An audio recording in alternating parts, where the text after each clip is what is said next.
Welcome back to The Explainer. Okay, so today we're diving straight into a whiteboard-style journey exploring the extreme boundaries of numbers. We deal with percentages literally every single day, right? But usually we're hanging out in that comfortable, middle-of-the-road territory. Well, today we're pushing way past those borders. We're going to look at percentages that are wildly large, microscopically small, and figure out exactly how these extremes translate into decimals and fractions. Plus, we're going to uncover a pretty foundational rule of logic that governs how these numbers actually work in the real world. So get ready to stretch that mathematical imagination of yours. But before we do anything else, I want to pose a question to you. Just imagine you're looking at a pair of shoes online, or maybe you're tracking a stock, and someone tells you, wow, the price just dropped by 150%. So my question is, can a value mathematically decrease by 150%? Just kind of keep that in the back of your mind. I mean, it sounds like an absolute steal, right? But is it a mathematical reality? That's the ultimate logic puzzle we are absolutely going to solve by the end of this explainer. All right, let's jump right into Phase 1, breaking the 100 barrier. To break through that 100% ceiling, we really need to go back to the foundational root of the word itself. Per means for every, and cent, think century or a centipede, means 100. So percent quite literally just translates to for every 100. It's a ratio. And honestly, once you view it as a ratio instead of, say, a finite pie chart where 100 is the absolute max, the logic of numbers going above 100 starts to make perfect sense. And 107% perfectly illustrates this exact concept. If percent just means for every 100, then 107% simply means you've got 107 items for every 100 items you originally expected. It's a totally valid mathematical reality.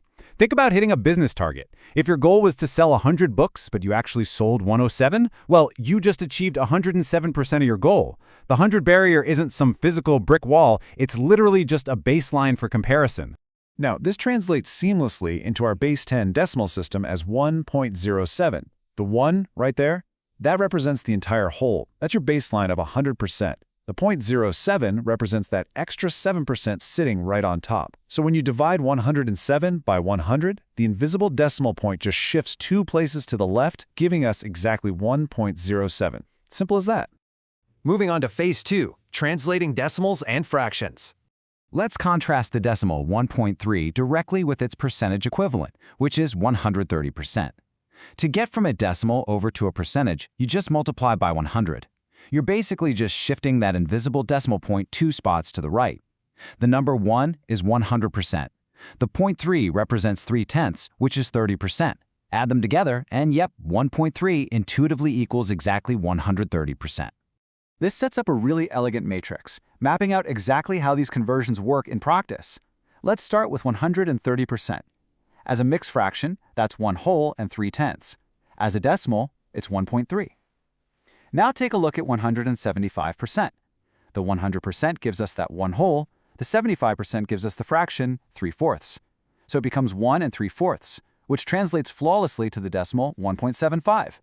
You see the pattern here? It's perfectly linking percentages over 100 to mixed fractions and decimals.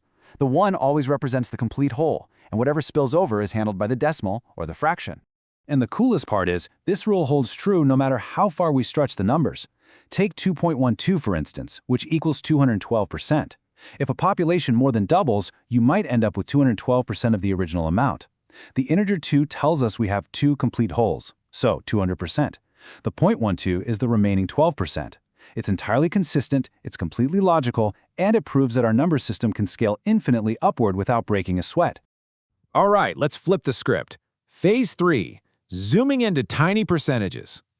We've looked at the giants, so now let's look at the microscopic. Mathematics lets us slice things as incredibly thin as we can possibly imagine. Think about tiny fractional values like 1 over 200, 1 over 250, 1 over 500, or even 1 over 1,000. These really show off the sheer stretching power of the decimal place value system. Okay, so we know 1 over 100 is exactly 1%, right? So 1 over 200 has to be half of that, which is 0.5%. What about 1 over 1,000? Well, that's 1/10 of 1%, or 0.1%. These tiny fractions represent the absolute fringes of probability. For example, a 1 in 1,000 chance, that 0.1%, might be the odds of finding a super rare genetic trait or spotting a highly specific error in a massive data set. It's literally slicing reality incredibly thin. Which brings us to our final stop, Phase 4, the impossible decrease rule. Let's circle back to that hook question from earlier. Can you lose 150% of your apples? Okay, let's say you start with 10 apples. 100% of your apples equals exactly 10. To lose 150%, you would have to lose 15 apples. You'd be in, like, apple debt to the universe. It's physically impossible because you only have 10 apples to begin with. You simply cannot lose what doesn't exist. And that brings us to an absolute, unbreakable logical law. In the realm of physical decreases, a value cannot drop by more than 100%. Why? Because 100% represents the entire whole. You cannot lose more than everything you have.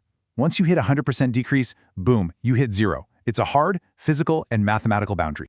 And this actually creates a really beautiful asymmetry in mathematics. On one side, we have infinite increases. You can grow a business by 200%, 500%, or even 10,000%. There's absolutely no ceiling on growth. But on the flip side, we have capped decreases. The maximum decrease possible is exactly 100%.